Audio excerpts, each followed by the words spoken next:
Well, the kiddo and I finished Steven Universe, so we had to figure out something else to watch. And we have started in on Kipo and the Age of Wonderbeasts. So this was one that I really didn't know a lot about. I remember seeing ads for it and seeing it recommended to me by the Netflix algorithm around the time that it came out, but never got around to it.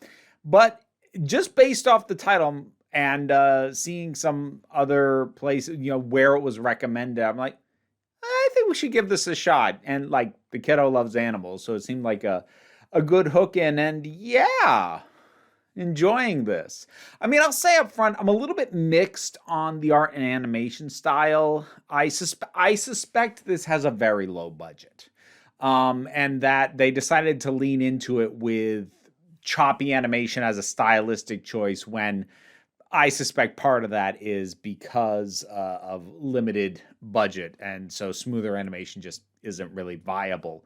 And I can't say that I love it visually. The overall design is all right. It's a little bit more harsh, angular line than I'm care for. I tend to favor softer lines, more organic things in terms of design and fewer harsh corners and things like that. But it's an aesthetic that, while it's not my preference, it doesn't turn me off the show. But I feel that was worth pointing out in the front end. So this is actually, if you don't know, this is kind of a post-apocalyptic.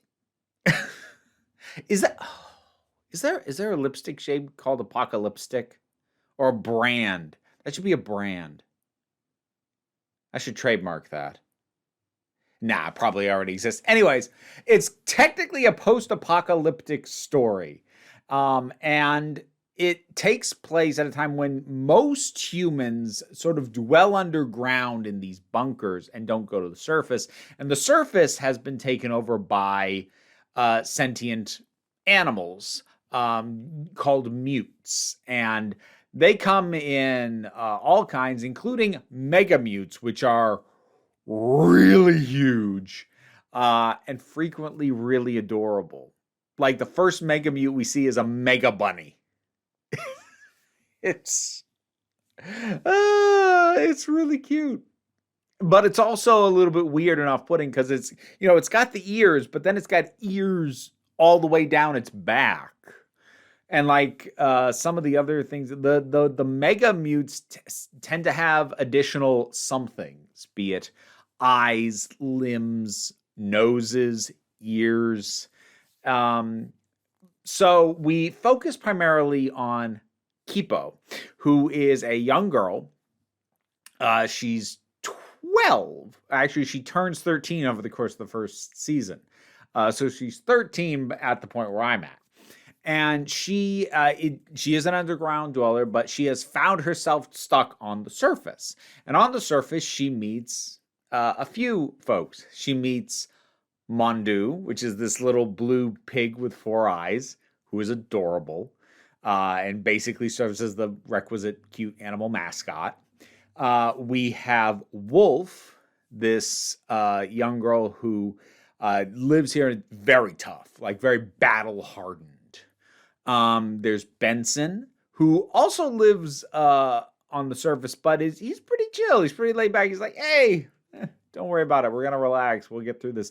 Then there's Dave, who is a bug with a very strange life cycle. So he kind of cycles through his entire thing of like pod, larva, sort of adolescent, then adult, then like mega buff dude, and then old, useless, and then back to pod again. And Dave is interesting. I worried that Dave was going to be more annoying than not, because Dave is positioned to be kind of irritating to some of the other characters. And I've noted multiple times before, it's a very difficult thing to make a character who is annoying to the other characters without also being annoying to the audience. They did manage it with Dave, though. I think part of it is that the unpredictability of his life cycle, and like the show kind of lampshades at some points. The fact that, like, he's almost useful, but this stuff happens at the most inconvenient times, like to the point where if it's actually working in their favor, he's like, don't tell me it's good. Don't jinx it. So, Dave grew on me. I came to like Dave. Wolf I like a lot. Kipo kind of reminds me of Hilda a little bit from that Netflix series.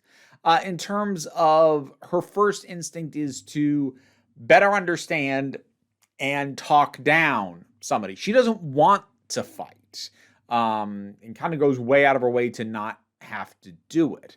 Now, that's something that I'm between having seen Hilda and Steven Universe and this, it's something that I'm starting to become cautious of, just because it's starting to get, especially in kids media, it's starting to get hammered really, really, really hard. This whole thing of, oh, we don't have to fight, let's become friends. And, you know, sometimes that doesn't work. But I do feel like Kipo has some understanding of that. The Kipo, the show, the character, maybe not quite as much. But the show seems to have at least some tacit understanding of that. And also, given the kind of conflict that this is building towards, if it's not approaching things from a we're going to try and make peace perspective, then it's potentially a very depressing show, because the alternative is, well, somebody's going to have to get wiped out or subjugated. I'm like, that wouldn't be good. So, like, I get it. I get why it's being used. I'm starting to see it so much that I'm starting to become just a little bit, I'm starting to give that approach a little bit of side eye, I suppose, is the way to put it. But we get a lot of really cool creatures. There's everything from the villain that gets built up for a while, Scarlemagne, and there's the mod frogs, these frogs in suits. But there is also some actually quite harrowing stuff, especially with Wolf. When we got Wolf's background, so Wolf has a real harsh issue with mutes, like to the point that you could say it's a prejudice.